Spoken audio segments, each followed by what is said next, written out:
Wanted to share another word with you this morning as I was reading in my devotions.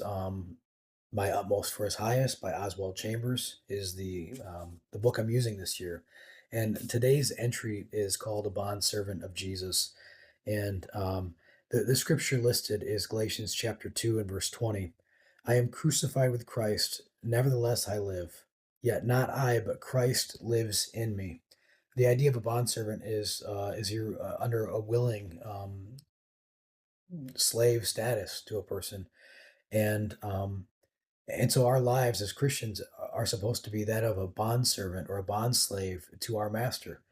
And it's interesting because in today's culture, we hear all about taking care of self. I have to love myself. I have to pour into myself. I have to prioritize myself in order that I might heal, so that I can help other people. And I understand the logic there. I understand the logic, but it's actually, I think it's exactly backwards, and it's why so many people are suffering today with depression. And now I don't want to.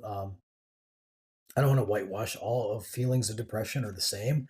Some are very difficult and require medical help, and so I'm not discounting that. But a lot of times when we get into a position where we think we're down, or we're depressed, or um, we think focusing on self is the solution when really that's the problem.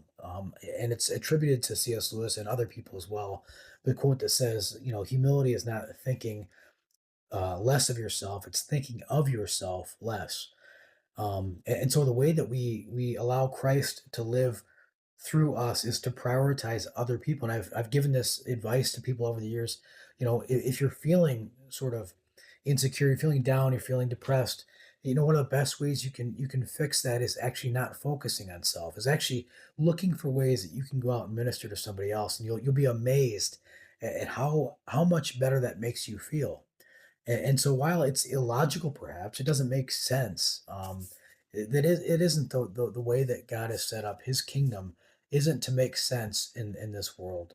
And so taking care of self might actually be the worst thing that you can do, to take care of self, and taking care of somebody else's needs might be the best way, that in a roundabout way you actually take care of yourself, because it's all about the other first. And so that's one of the ways that we can allow Christ to live through us is to prioritize other people when we're tempted to prioritize ourselves first. And so if you're struggling with that, might I encourage you, if you're struggling with feelings of depression or being down, and your situation's not what you'd like it to be,